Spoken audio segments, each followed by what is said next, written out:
오늘 주신 하나님 말씀은 사무엘하 8장 1절에서 14절까지 말씀입니다. 사무엘하 8장 1절에서 14절까지 말씀입니다. 제가 먼저 읽겠습니다. 그 후에 다윗이 블레셋 사람들을 쳐서 항복을 받고 블레셋 사람들의 손에서 메덱 암마를 빼앗으니라. 다윗이 또 모압을 쳐서 그들로 땅에 엎드리게 하고 줄로 재어 그 두 줄 길이의 사람은 죽이고 한 줄 길이의 사람은 살리니 모압 사람들이 다윗의 종들이 되어 조공을 드리니라.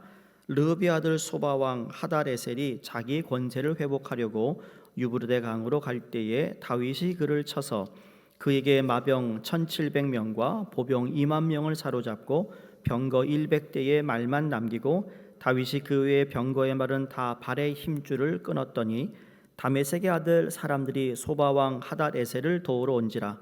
다윗이 아람 사람 2만 2천 명을 죽이고 다윗이 다메섹 아람의 수비대를 두매 아람 사람이 다윗의 종이 되어 조공을 바치니라. 다윗이 어디로 가든지 여호와께서 이기게 하시니라. 다윗이 하닷에셀의 신복들이 가진 금 방패를 빼앗아 예루살렘으로 가져오고 또 다윗 왕이 하닷에셀의 고을 베다로와 베로데에 와서 많은 놋을 빼앗으니라. 하맛 왕 도이가 다윗이 하닷에셀에 온 군대를 쳐서 무찔렀다 함을 듣고 도이가 그의 아들 요람을 보내 다윗 왕에게 문안하고 축복하게 하니 이는 하닷에셀이 도이와 더불어 전쟁이 있던 터에 다윗이 하닷에셀을 쳐서 무찌름이라. 요람이 은그릇과 금그릇과 놋그릇을 가지고 온지라. 다윗 왕이 그것도 여호와께 드리되 그가 정복한 모든 나라에서 얻은 은금 곧 아람과 모압과 암몬 자손과 블레셋 사람과 아말렉에서 얻은 것들과 소바 왕 르흡의 아들 하닷에셀에게서 노력한 것과 같이 드리니라.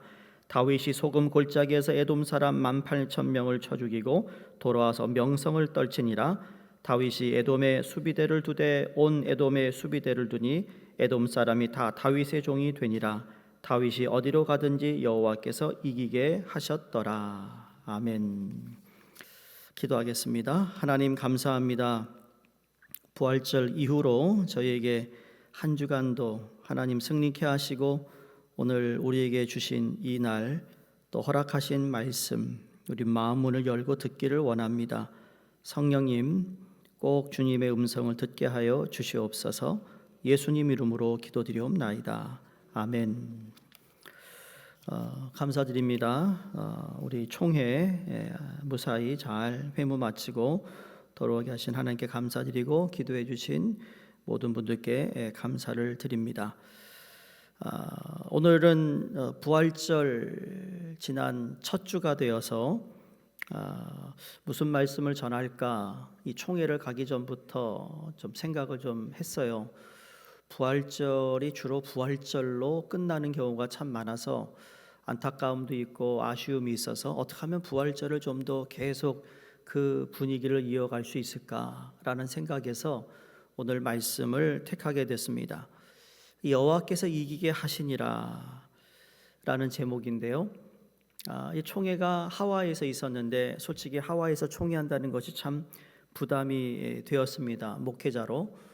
이유는 하와이라는 것이 회무를 하는 것이 아니라 주로 사람들이 휴양지를 가는 곳이기 때문에 이 베케이션을 가는 곳에서 회무를 다룬다는 것이 저 얼마나 이게 맞나 안 맞나 생각도 해봤는데 어찌되었던 개최가 되어서 우리 장로님과 함께 다녀오게 되었어요. 또 좋은 시간을 갖게 된 부분도 있습니다만 이 하와이를 이렇게 둘러보면서 하와이라는 곳이 참 아름다운 곳이지만 그 아름다운 곳도 아픔이 있었다라는 거예요. 아름다움 뒤에는 아픔과 슬픔과 눈물이 있었다라는 것을 이렇게 느껴봅니다. 이렇게 몇 군데를 이렇게 보면서 참 마음에 이렇게 뭉클했던 것이 뭔가 하면 이 원주민 부족들이 서로 전쟁을 하는데 이 높은 벼락에서 한 부족을 밀어내는데요. 벼락에서 그들을 다 밀치는 거였어요. 그래서 다 죽이는 일들이 있어서 역사적인 그 장소가 있어서 들른 적이 있습니다. 이번에 그걸 보면서 참 뭐라 그럴까요? 분위기가 썰한 그런 곳이었어요. 수많은 사람들이 거기서 비참하게 떨어져 죽었던 것이죠. 누군가가 힘으로 그들을 그냥 소위 푸시한 거예요. 밀어낸 거죠. 그러면서 그 옆에 또 여자들이 많은 사람들이 이 전쟁에서 죽었는데 그들이 그 뼈를 저쪽 묘지에다가 잘 안장시켰다라는 그런 사인도 있습니다. 그러면서 우리가 잘 아는 하와이는 여러분 진주만이라는 전쟁이 있었어요. 만약에 진주만이 일본에게 빼앗기고 일본이 점령을 했다면 여러분 역사가 어떻게 바뀌었을까? 그러니까 누가 이기고 누가 패배하느냐에 따라서 역사가 달라진다는 것을 또 우리가 잘 알고 있습니다. 그래서 이긴다는 것이 무엇일까? 여러분 우리 기독교인들이 인사를 나눌 때 승리하세요, 할렐루야 뭐 이렇게 인사하잖아요. 승리하세요라고 말할 수 있는 이유는 우리가 예수 그리스도 그 십자가에서 예수님이 죄와 어둠을 이기셨기 때문에 우리는 이러한 인사를 할 수 있다고 믿습니다. 사실 예수님을 믿기 전에 우리 인생은 패배한 인생이었습니다. 최초의 인간은 에덴 동산에서 마귀의 유혹에 넘어가서 이 선악과를 먹음으로 거짓의 아비인 마귀의 종이 되어 버렸다라는 거죠. 그러니까 마귀가 인도하는 대로 늘 죄를 범하여 사망의 종이 되어 살아갑니다. 그 결과로 우리 삶은 고통과 죄악에 짓눌려 살게 됩니다. 이게 바로 패배한 인간의 모습이에요. 내가 뭐 돈을 많이 가지고 있고 내 삶이 평탄하다고 하더라도 이 사망, 이 죄로부터 우리가 자유하지 못하다면 우리는 패배한 인간이 된다는 겁니다. 그러나 십자가의 승리로 인하여 신앙인의 삶은 이제 승리의 삶이 되었습니다. 지난주 예수님께서 죽음에서 부활하신 이후로부터 예수를 믿는 모든 사람들은 승리의 삶이 주어졌다라는 겁니다. 근데 오늘 성경을 보시면 1절에 그 후에라는 단어로 시작이 됩니다. 그러면 그 전에 무슨 일이 있었죠? 사무엘 이 상 보시고 보면 우리가 제일 먼저 여러분 이제 6장 7장 보시면 6장에 이제 다윗이 하나님의 언약궤를 다윗성으로 가지고 들어오는 바로 이 일이 벌어집니다. 그리고 다윗이 하나님 앞에서 언약궤가 들어오는 것을 보면서 춤을 추며 찬양할 때 그의 바지가 벗겨지는 것도 모르는 채 하나님을 찬양했던 다윗의 그 말씀이 기록되어 있습니다. 다시 말해 이제 승리의 날을 하나님께 드리고 하나님께서 이스라엘 백성들에게 언약궤를 다시 돌려주시고 그 언약궤가 하나님 다윗성으로 들어오는 정말 기쁨이 넘치는 그러한 사건이 있고 난 후에라는 말씀이 오늘 1절에 그 후에라는 겁니다. 근데 그 후에 무슨 일이 있는가 하면 1절을 보시면 다윗이 블레셋 사람들을 쳐서 항복을 받고 블레셋 사람들의 손에서 메덱 암마를 빼앗으니라 그랬습니다. 이게 메덱 암마라는 것은 그 블레셋 사람들이 살고 있는 그 땅에 아주 중심부가 되는 겁니다. 오늘날로 말하면 수도가 되는 도시의 이름입니다. 그러니까 그 중심부를 빼앗았다라는 거죠. 여러분 전쟁을 보면 중심부, 어떤 게임을 할 때도 그 중심부에 그 어떤 타격을 주면 거기에 치명타가 돼서 흔들리는 거예요. 우리 인간의 몸에도 여러분 고수는 인간의 어디를 치면은 그냥 한 번 맞으면 쓰러질 수밖에 없는 우리의 약점들이 있습니다. 그 치명타잖아요. 그러니까 블레셋을 싸우고 이기는데 다윗이 이 메덱 암마를 정복하고 난 후에 그 다음에 이어지는 스토리를 보면 다 어떻게 돼요? 이기고 계속 이기고 이어지고 있습니다. 저는 이걸 보면서 참 하나님이 하시는 일들을 보면 참 기가 막히다, 대단하다, 이렇게 세밀하게 하나님이 일들을 하고 있다라는 겁니다. 인간 역사를 보시면 여러분 이 우리가 AD와 BC로 나누는 이 세계의 역사가 어디부터 나눠지는 거예요? 예수 그리스도의 십자가의 사건 이후로 BC가 되고 AD가 된다는 거 우리가 잘 알고 있습니다. 그러니까 우리의 인생도 마찬가지예요. 부활하신 예수 그리스도를 믿고 구원받고 난 그 이후에 우리의 삶이 정말 그 전의 삶과는 다르다라는 것이 보여져야 된다는 겁니다. 제가 어렸을 때 기억으로는 동네 친구들 간에 보이지 않는 알력이라 할까요? 어떤 알력인가 하면 어린아이인데도 불구하고 누가 더 힘이 있는가를 겨루고 했습니다. 누가 더 잘 싸우느냐, 그래서 싸움을 잘하는 아이와 싸워서 이기면 그 동네 무엇이 되죠? 골목대장이 됩니다. 여러분, 그 골목대장인 그 아이하고 붙어 있지 않으면 삶이 힘듭니다. 어린 나이 때도 쉽지가 않아요. 걔 피해 다녀야 돼요. 그 골목대장이 시키는 거 나름대로 해야 됩니다. 잘 모르세요? 골목대장? 뭐 이렇게 너무 오래 미국 와 계셔서 저도 기억하는데, 골목대장한테 딱지 한 당 더 줘야 돼요. 구슬치기 구슬 하나 더 줘야 돼요, 골목대장한테. 그러니까 어린 나이에도 삶이 참 힘들어져요. 골목대장하고 같이 가지 아니하면. 그와 같이 우리 인간은 에덴 동산에서 선악과를 먹었던 것은 마귀와의 첫 번째 영적인 결투에서 보기 좋게 패배하고 만 것입니다. 그 이후로 인간은 마귀의 종이 되었고, 대장 노릇을 하는 마귀의 종이 된 우리들은 마귀가 이끄는 대로 하나님을 버리고 죄를 범하며 자유를 잃고 힘들고 고통스러운 삶을 살게 되었다라는 겁니다. 그런데 우리에게 형과 같은 분이 나타납니다. 그것도 보통 형이 아니에요. 엄청나게 힘이 좋은 형이 나타나서 그 나를 괴롭히던 힘센 아이를 붙잡아 놓고 이럽니다. 너 다시는 내 동생 괴롭히면 그냥 두지 않을 거야 라고 말을 하면서, 그때부터 나는 나를 괴롭히던 그 힘센 아이에게서 어떻게 되죠? 해방이 됩니다. 다시는 그 골목대장 같은 그 아이를 두려워할 필요가 없다라는 거죠. 왜 그렇습니까?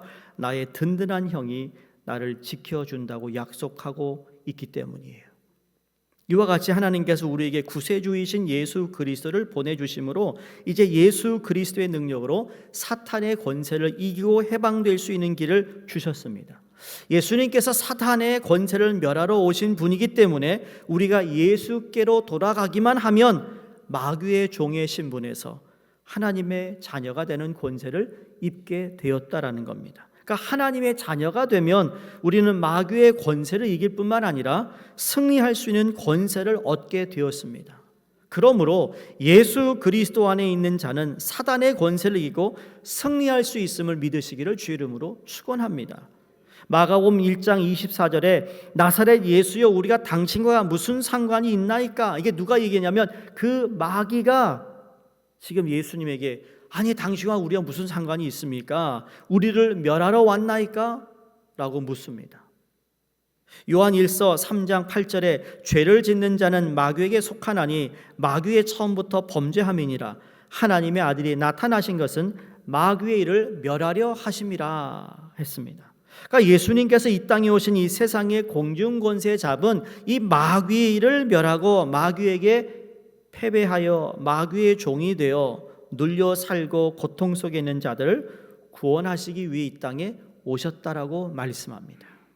그러므로 사랑하는 성도님들, 우리 주님 예수님께서 마귀와 싸워 승리하시고 뿐만 아니라 마귀가 하는 일을 멸하기 위해 오셨기 때문에 우리들이 예수 그리스도를 우리의 대장으로 모신다면 우리는 예수 그리스도의 품에서 승리의 길을 갈 수 있게 됨을 믿으시기 바랍니다. 그러므로 예수 안에 있으면 이제는 패배자가 아닙니다. 우리는 예수님의 권세로 마귀를 이기고 세상의 죄악의 권세와 어두움의 권세를 이긴 승리자라는 거예요. 우리는 승리자가 되었어요. 나는 승리할 수 없는데 예수 그리스도의 십자가와 부활하심으로 말미암아 우리가 승리자가 되었다라는 거죠. 더 이상 패배자처럼 살아서는 안 된다는 겁니다. 여러분, 패배자는 늘 두려워합니다. 왜 두려워하죠? 마귀가 자기에게 벌을 주지 않을까? 고통을 주지 않을까? 그래서 두려워 떨며 살아갑니다. 여러분, 패배자는 늘 근심합니다. 늘 자기에게 무슨 위험이나 고통이 오지 않을까? 그래서 근심합니다. 여러분, 패배자는 자유가 없어 구속되어 있습니다. 사단의 종이기 때문에 자유가 없는 삶을 살아가고 있다는 의미죠. 패배자는 기쁨이 없고 소망이 없습니다. 살아가는데 기쁨이 없어요. 부활의 예수를 믿으면서 오늘날 패배자처럼 살아가는 그리스도인들이 참 많습니다. 얼굴에 아직도 하나님을 향한 하나님이 주신 평강이 있지 않는, 왜 그럴까요? 우리는 패배자가 아니라 예수 그리스도로 말미암아 승리한 자라는 것을 마음속으로 우리가 새겨놓지 않아서 그런 것 같아요. 오늘 우리에게 두려움이 있고 근심 속에 있고 자유를 잃어버렸고 기쁨과 희망과 용기를 잃었다면, 여러분, 예수 그리스도의 부활로 말미암아 예수 그리스도 이름으로 우리 두려움이 변하여 기도가 되게 하시고, 눈물이 변하여 찬양이 되게 하시고, 괴로움이 변하여 평강을 누리게 하시고, 절망이 아닌 소망이 되신 예수 그리스도를 우리 안에 다시 한번 믿고 승리하시기를 주의 이름으로 축원합니다. 그러므로 사랑하는 성도님들, 이기는 자가 되기 위해 주님께서 이렇게 말씀합니다. 요한계시록 21장 7절에 이렇게 말씀하세요. 이기는 자들은 이것들을 유업으로 얻으리라. 나는 저의 하나님이 되고 그는 내 아들이 되리라. 놀라운 사실이에요. 내가 너의 아버지 하나님이 되고 네가 나의 아들이 된다. 우리들이 이기는 자들이 돼야 이 땅에서도 평안을 얻고 건강하게 살지만, 영적으로 하나님의 자녀가 되어 심판을 받지 않고 구원을 얻게 되는 것이죠. 그러므로 승리는, 신앙이라는 건 육신적으로나 영적으로 매우 중요한 것을 우리에게 알려주고 있습니다. 영적으로만 승리한 것이 아니라 육적으로도 우리는 승리한 삶을 살아갈 수 있다라는 말씀이에요. 오늘 봉독한 본문에 다윗이 이제 주변 적들과 전쟁을 한 행적이 기록되어 있습니다. 다윗이 주변 국가들과 전쟁을 치러야 하는 이유가 있었어요. 왜냐하면 그 주변 국가들은 다 우상을 숭배하는 나라들입니다. 저들은 수세기 동안 이스라엘을 괴롭혀 왔습니다. 이스라엘로 하여금 우상을 섬기도록 유혹한 나라들이었어요. 그들 때문에 이스라엘 백성이 너무 하나님께 죄를 많이 지었어요. 그뿐만 아니라 이스라엘을 우습게 여겼어요. 죄를 짓게 한 나라들이었습니다. 문제는 이스라엘 백성들이 유혹을 받아 넘어지기도 했었고, 어느 경우에는 학대를 받고 통치를 받았으며, 저들의 못된 풍습과 우상들을 받아들여 하나님을 멀리하고 떠나는 일들이 있었다라는 겁니다. 그러니까 그렇게 이스라엘 백성, 하나님의 거룩한 백성의 신앙생활에 방해가 되는 요소들을 다 청산한 일을 다윗이 했다라는 겁니다. 왜 그랬을까? 다윗은 그 누구보다도 하나님의 마음을 잘 알고 있었던 사람이었습니다. 주변 국가들의 악함과 형태를 다윗이 잘 알고 있었어요. 주변 국가들이 심심하면 쳐들어옴으로써 거룩한 하나님의 자녀들이 이스라엘 땅의 우상 숭배가 성행하기에 그렇게 돼서는 안 된다고 생각했기 때문이에요. 그래서 누구도 넘볼 수 없는 이 이스라엘로 만들기 위해서라도 그들로 인한 수많은 시험과 시련을 막기 위해 전쟁을 치루어 그들을 정리하기로 했던 겁니다. 자, 이 마음을 하나님이 아셨을까요? 모르셨을까요? 아셨어요? 몰랐어요? 아셨겠죠. 자, 그럼 물어볼게요. 여러분이 하나님 앞에서 내가 이러한 요소들이 신앙에 방해가 되는구나, 이거를 청산해야겠다, 그렇게 마음과 결심 먹으면 하나님이 아실까요? 모를까요?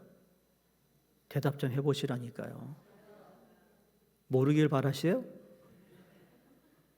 하나님 모르는 게 어디 있어요? 다 아세요. 그 결단이 중요해요. 보세요. 다니엘이 바벨론 포로로 갔을 때 그 포로로 잡혀온 그 똑똑한 총명한 그 남자아이들을 교육시키잖아요. 그러면서 교육시키면서 바벨론의 역사를 가리키고 그들의 이름을 바꾸고 그들에게 고기와 이런 좋은 음식을 먹이는데, 그 먹인 음식이 다 우상에게 제사상에 올라갔던 음식인 거예요. 그러니까 다니엘이 마음이 무슨 결단하죠? 내가 하나님 앞에서 이 음식을 먹지 않겠다고 결단할 때 하나님 그 마음을 알았어요? 몰랐어요? 알았어요. 성도님들, 결단이 중요한 거예요. 그런 생각을 가지고 있었던 다윗. 하나님께서 다윗의 마음을 모르실 리가 없었다라는 거죠. 오늘 말씀을 통해 알 수 있는 것인데 그 말씀이 바로 6절과 14절에 두 번씩 똑같이 반복됩니다. 뭐냐면 다윗이 어디로 가든지 여호와께서 이기게 하시니라.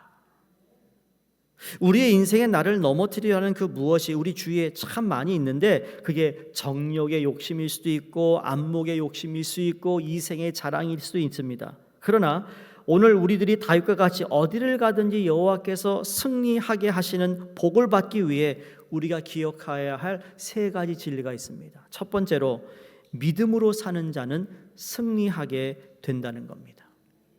믿음으로. 다윗은 믿음의 사람이었어요. 사울 시대에 이스라엘과 블레셋이 전쟁을 하고 있을 때 블레셋에게는 키가 3미터나 되고 힘이 장사인 골리앗이라는 장수가 선두에 서서 군대를 지휘합니다. 이스라엘 군대들은 감히 이 블레셋 장수 골리앗 앞에서 싸우려고 하지 못합니다. 두려워 떨고 있는 위급한 상황이었어요. 이때 다윗은 나이가 어려서 전쟁에 나가지 못하는데 아버지의 심부름이었어요. 전쟁터에 나가 있는 형들을 위해 음식을 갖다 주기 위해서 전쟁터를 갑니다. 어린 다윗이 뭘 알겠어요? 전쟁터가 어떤 건지 처음으로 가는 것이었어요. 아버지가 도시락을 싸줍니다. 큰형 도시락 싸주고, 뭐 김밥을 싸줬는지 모르겠어요. 벤또를 쌌는지 모르지만 하여간 싸가지고 갑니다. 그러면서 뭐 콧바람 물면서 노래 부르면서 가는데 어디서 소리가 들립니다. 이상한 소리.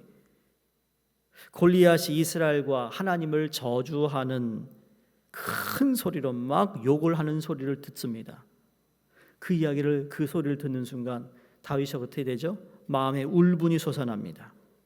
살아계신 여호와 하나님을 모욕하는 저 이방인, 하나님의 군대인 이스라엘 백성, 이 군대를 모욕하는 이 저 이방인 장수를 향하여 거룩한 분노가 올라옵니다.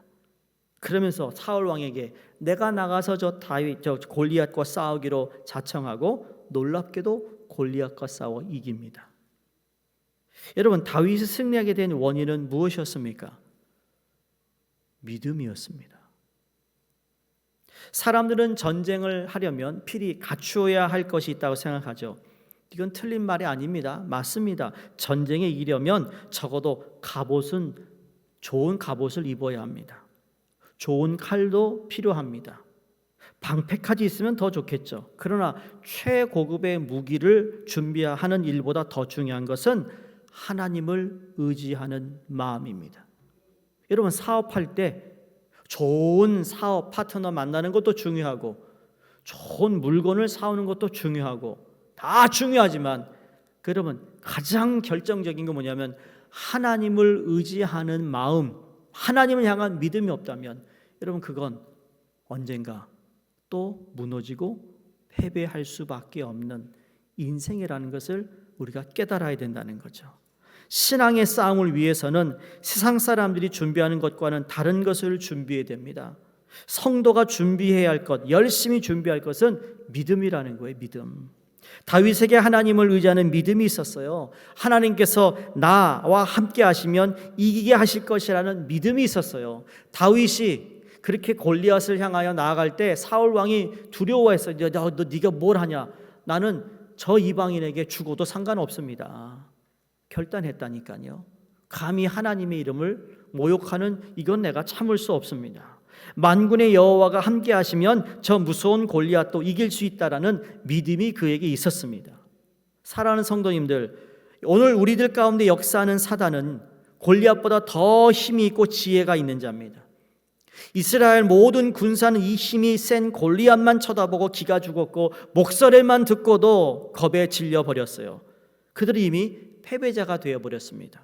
왜 그럴까요? 그들은 눈앞에 있는 골리앗만 보았지 골리앗보다 힘이 더 세고 전능하신 하나님을 바라보는 믿음이 없었기 때문이에요. 그러나 다윗은 눈에 보이는 골리앗을 보지 않고 전지전능하신 여호와 하나님을 보았다. 이게 바로 믿음인 것이죠. 그 믿음으로 나가 싸워서 승리한 사람이 됩니다. 그러므로 승리하는 사람과 패배하는 자의 차이는 바로 믿음 하나 차이라는 거예요.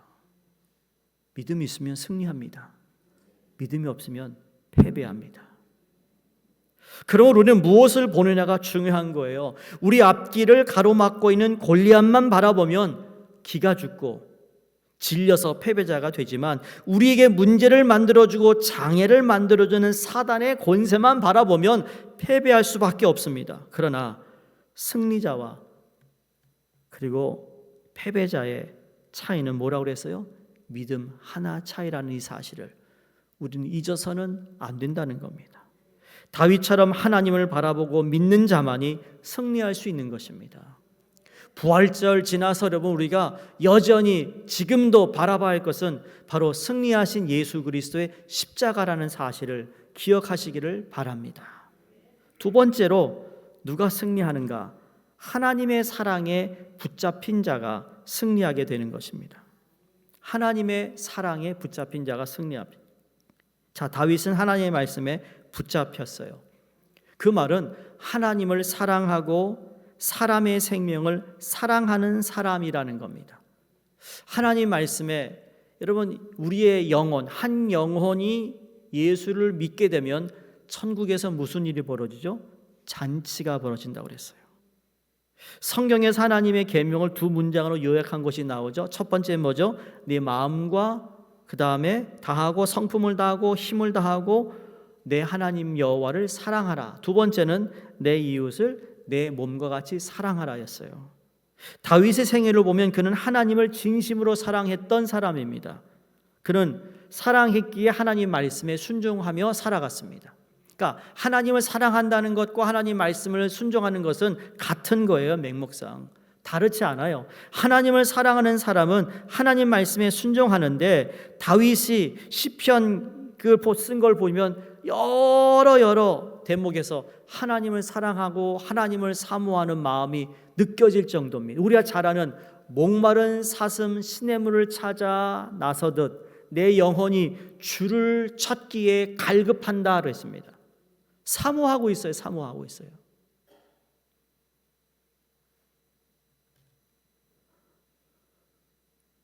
총회가 저기 머니까 말이에요. 야, 이게 왔다 갔다 하는 시간이 참 오래 걸리는데 교회가 그립더라고요. 이 목사도요, 이게 지금 주일 이후로 지금 끝나고 첫 예배를 인도하잖아요. 새벽 예배 인도 안 했죠. 수요 예배 안 했죠. 그냥 딱 오니까 늘 하는 건데도 말이죠, 이게 떨리는 거예요. 내가 이거 지금 제대로 하고 있나. 참 희한합니다. 세상 일은 말이죠, 손님 왔어? 손님 하니 그 손 많이 하면 말이죠, 그만 뭐 그냥 누워서 떡 먹기잖아요. 그냥 착착착착착. 세탁 하시는 분 아주 빨라가지고 착착해서 금방 하잖아요, 그렇죠? 근데 이상합니다. 설교가 그냥 눈 감고 그러면 나오면 좋겠어요, 나도. 그런데 그렇지 않아요. 출발하는 날부터 마음에 월요일은 요만큼 있었어요. 설교 준비해야 되는데 수요일 되니까 점점 커져요. 설교해야 할 부담감이 점점 커져요. 토요일 근데 교회를 제 일주일 만에 들어오는 제 사무실에도 불구하고 썰렁한 분위기, 희한한 거예요. 쉽지 않은 거예요. 그러니 이런 생각해 봤어요. 교회를 오랫동안 장기 결석을 해서 다시 돌아온다? 야, 이게 쉽지 않겠구나.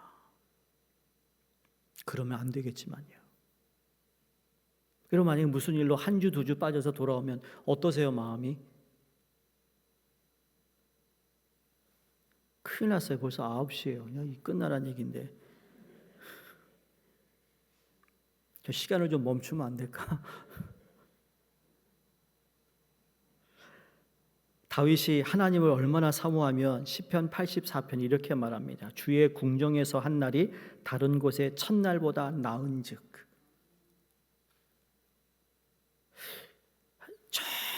아주 그냥 멋진 곳에서 내가 첫날을 있는 것보다 하나님의 전 안에서 한 날을 지내는 것이 훨씬 더 나는 행복하다라는 고백입니다. 하나님을 그만큼 사랑했어요. 여러분, 사랑은 힘이 있다고 그러잖아요. 사랑은 힘이 있어서 그 힘으로 무엇이든지 이겨낸다고 그랬습니다. 그게 사랑의 힘이에요. 어머니의 사랑, 부모의 사랑, 누구를 사랑한다 그러면 여러분 국적도 뛰어넘어 사랑하고 결혼하고 살아가는 일들이 있어요. 그 하나님만 사랑한 것이 아닙니다. 다윗은 다른 사람의 생명도 귀하게 여기고 사랑했습니다. 그것도 어디까지 사랑했어요? 원수인 사울 왕을 죽일 기회가 있었음에도 불구하고 그 왕, 기름 부음 받은 왕을 자기 손으로 죽이지 않습니다. 하나님께 맡깁니다. 오늘날 사람들이 하나님을 사랑한다고 말하지만 단순히 말만일 때가 많습니다. 하나님을 믿는다고 하면서도 자신이 편한 대로 섬기고 편한 대로 해석하고 편한 대로 순종하려고 합니다. 하나님의 말씀이 자기 뜻과 생각에 맞지 않으면 그걸 헌식작처럼 버리기도 합니다. 그리고 원수를 사랑하는 것이 아니라 내 부모, 형제, 친구들을 사랑하지 못하는 것이 우리 인간들의 참 모순이며 모습임을 보게 됩니다. 바라기는 하나님 말씀 안에서 하나님을 사랑하고 이웃을 사랑하는 여러분들이 되셔서 승리하시기를 주의 이름으로 축복드립니다. 마지막 세 번째는 기도하는 사람이 승리하는 사람이라는 겁니다. 다윗이 쓴 시편을 쫙 이렇게 다 펼쳐놓고 보면 다윗이 쓴 그 시편에는 네 가지의 기도의 요소가 담겨져 있습니다. 첫 번째로는 경배입니다. adoration. 두 번째는 고백이 있습니다. confession이 있어요. 세 번째로는 감사가 있어요. thanksgiving. 네 번째가 간구입니다. supplication. 그러니까 경배했고 고백했고 감사했고 간구했습니다. 중요한 것은 기도를 통해 무엇을 주시는 분보다는 그분의 위대하심을 다윗은 초점을 두었습니다. 여러분, 다윗이 하나님으로부터 무언가를 받기 위해 기도한 것이 아니라 그 기도의 내용은 다 하나님의 위대하심을 올려드린 거예요. 이게 다윗의 기도와 우리의 기도의 큰 차이가 아닐까라는 생각을 해봅니다. 사랑하는 성도님들, 우리가 기도를 통하여 하나님의 위대하심을 경험하고 위대하심을 높여드릴 수 있다면 우리는 그 기도를 통해 승리하게 됨을 믿습니다. 물론 우리가 하나님께 간구하는 것, 필요해요, 원하는 것을 기도할 수 있지만 여러분, 그 기도에서 좀 업그레이드된 기도가 되어야 된다는 거죠. 기도를 통해 하나님 위대하심, 예수님이 가르치신 기도가 그거잖아요. 하늘에 계신 우리 아버지여, 이름이 거룩히 여김을 받으시오며 나라에 임하옵시며 뜻이 하늘에서 이루어진 것 같이 땅에서 이루어지다. 여기까지 뭐예요? 하나님의 위대하심을 높이는 기도예요. 나의 삶의 상황과 전혀 상관없이 하나님, you are still holy. 하나님, 여전히 하나님은 전지전능하시고 내 삶이 이렇게 힘들고 어려워도 하나님은 하나님으로서 존재하시는 분임을 나는 알고 있습니다 라는 기도라는 거죠. 그리고 내 삶을 하나님께 맡김을 통해 승리케 하십니다. 이 기도가 예수 그리스도가 겟세마네에서 마지막 기도할 때 똑같은 기도였어요. 하나님, 이 잔을 나에게서 옮겨주소서. 그러나 내 뜻과 원이 아니라 하나님의 뜻대로 하옵소서. 내가 죽고 사는 것 나의 고난이 아니라 하나님의 고난임을 나는 믿습니다. 하나님의 섭리의 위대하심을 나는 믿습니다라는 고백이 예수님의 기도였어요. 마지막 기도였어요. 감옥에 갇혀있는 베드로를 위하여 초대교회 온 성도들이 기도합니다. 그를 풀어달라고 기도합니다. 여러분, 그렇게 기도해서 나타난 게 뭐죠? 하나님의 위대하심이었습니다. 말씀을 마칩니다. 우리의 기도 시간을 여러분, 우리가 어떤 기도 제목을 해야 될까 한번 생각해 볼 수 있기를 바랍니다. 더 나아가서 여러분이 기도의 시간을 늘리면 어떨까 한번 생각해 보십니다. 서로를 격려하며 힘이 되어 주어 서로를 위해 기도하면 어떨까 한번 생각해 보시기 바랍니다. 그리고 교회를 위하여 기도로 충성할 수 있다라는 것을 생각해 볼 수 있기를 바랍니다. 교회를 위해 할 수 있는 가장 큰 충성 가운데 하나가 기도라는 것을 잊지 마시기 바랍니다.